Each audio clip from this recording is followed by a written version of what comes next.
Assalamualaikum warahmatullahi wabarakatuh. Perkenalkan, saya Jovan Faizan Ardiansyah.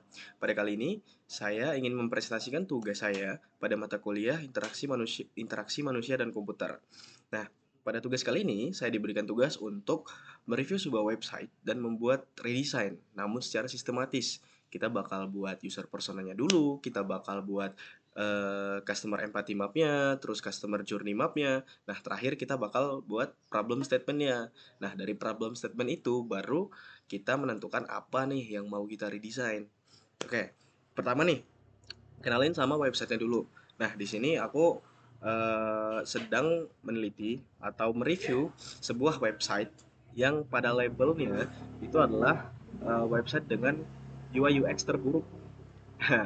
Di website ini, pada halaman pertamanya, itu sudah ada beberapa kejanggalan dan instruksinya cukup jelas di halaman pertama, yaitu silahkan kerjakan website ini dengan waktu yang sesingkat-singkatnya. Jadi seperti kita tuh ditantang juga tuh, ditantang kemudian belajar. Nah, persona-persona yang saya buat ini ada tiga, dan persona-persona ini saling bete- berketerkaitan satu sama lain. Nah, kita kenalan aja sama persona yang saya buat nih. Pertama, kita bakal kenalan sama Dimas, seorang mahasiswa berusia 22 tahun. Nah, Dimas ini orangnya tuh kayak kompetitif banget gitu loh, kayak kalau ditantang langsung gas gas gas gas. Jadi, nah, background Dimas ini atau latar belakangnya dia adalah dia kenal website ini melalui temannya. Nah, temennya nantang nih, ayo coba kalahin rekor waktu aku nih kalau bisa gitu katanya. Dan Dimas nih orangnya tertantang banget dan pede gitu soal skill menjelajahi webnya dia. Nah, maka dia terjunlah ke website ini dan mengalami hal-hal yang akan dia temui di website ini nanti. Kita kenalan dengan persona berikutnya, yaitu Citra. Nah, Citra ini memiliki latar belakang, dia itu seorang mahasiswa yang diberikan tugas oleh dosennya, sama seperti saya untuk mereview website ini. Nah, dia tuh disuruh catat menemukan apa saja nih di website ini, entah itu dark pattern atau mungkin anomali-anomali lain yang dia temukan. Nah, kemudian kita bakal kenalan sama Bagas. Nah, Bagas ini dia adalah content writer yang mana dia menemukan website ini secara tidak sengaja dan tertarik dengan thumbnail website ini yaitu Wars UI UX. Oke, cukup perkenalan dari ketiga persona. Nah, kemudian kita bakal ke customer empathy mapnya. Di sini saya buatkan satu persatu dan filenya sudah ada di uploadannya. Sebenarnya kalau mau dijelaskan per poin tuh bakal cukup memakan waktu ya. Jadi singkat aja di sini saya membuat customer empathy map untuk semuanya dengan beberapa poin, yaitu who are we empathizing with. Nah, itu artinya siapa sih yang sedang kita teliti ini, maksudnya persona siapa sih gitu. Makanya dijelaskan di situ adalah penjelasan dari Dimas tersebut. Terus apa yang mereka lakukan di website ini, terus apa yang mereka lihat, apa yang mereka bilang. Nah, itu adalah poin-poin dari customer empathy map. Ada juga pains dan gains-nya yang nanti bakal kita gunakan untuk membuat customer journey map-nya nih. Nah, ini customer journey map-nya. Bisa dilihat, ini saya buat satu persatu juga. Nah, mereka itu bakal menjelajah eh, 5 halaman, yaitu halaman welcome dan form pada step 1, form step 2, form step 3, step 4, dan kemudian halaman akhir. Nah, ini saya buatkan satu persatu. Nah, kita bakal langsung ke problem statement aja. Oke, teknik apa sih yang aku gunain di problem statement ini? Nah, di problem statement ini aku menggunakan problem abstraction. Nah, di problem abstraction ini aku memiliki tahap-tahapku sendiri. Yaitu pertama aku bakal mencatat keluhan user. Nah, di misalnya user ini memiliki keluhan apa aja sih dari website ini, kayak dia, nah kalau Dimas tuh dia udah kerjain, dia kan lomba nih. Nah, dia lomba tapi dia cuma dapat waktu overall aja. Nah, dia maunya tuh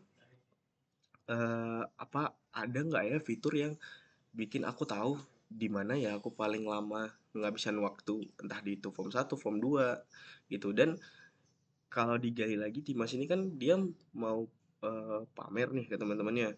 berarti kayaknya bagus kalau ada fitur untuk bisa membagikan apa yang dia capai nih di websitenya. Nah, itu contoh dari keluhan user atau sebutannya itu. Oke, kemudian setelah mendengar keluhan user, kita membuat five whys. Nah, five whys ini itu untuk kita menggali nih apa apa aja pertanyaan-pertanyaan yang bisa akan mengarah ke jobs to be done-nya. Nah,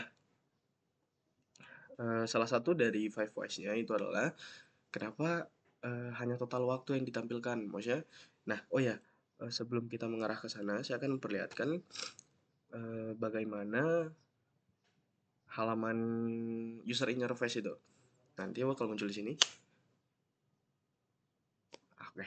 Nah, itu kita bisa lihat kalau itu hanya menampilkan ucapan selamat, terus ada gif orang dancing-dancing, dan udah kayak penderitaan kita selama itu kayak what gitu. Kayak kurang ada klimaksnya gitu.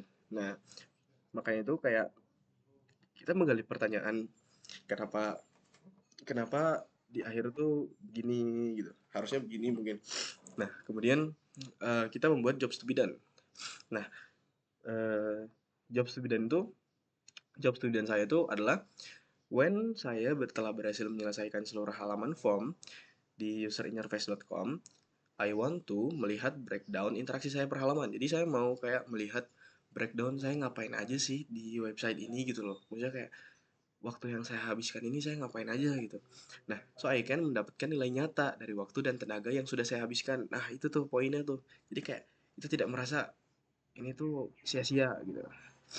Nah, setelah job to be done, kita menemukan insight dan problem statement yang mana setelah melakukan tahapan-tahapan tersebut, saya memprioritaskan untuk redesign halaman terakhir saja karena di website ini dengan tujuan dia itu memperlihatkan sebuah UI UX yang buruk. Nah, itu halaman satu 2 3 pokoknya sebelum halaman terakhir menurut saya itu sudah sesuai dengan tujuan websitenya. Hanya saja pada halaman terakhir itu saya rasa bisa lebih baik lagi dan tidak merusak apa yang apa yang dari ciri khas websitenya gitu loh. Nah, dari halaman terakhirnya dan redesign itu bakal seperti ini. Nah, jadi ada total waktu, terus sub-sub total sub-sub waktunya per halaman dan total waktu yang paling lama itu bakal ada warna merah seperti ini. Nah, terus ada fitur bagikan hasil untuk Dimas. Ini khusus ya untuk Dimas dan fitur coba lagi. Nah, terus ini ada insight. Ada insight-nya. Kita dikasih tahu nih kita paling lama di mana, terus kayak ada info-info menarik kayak info dark pattern gitu-gitu.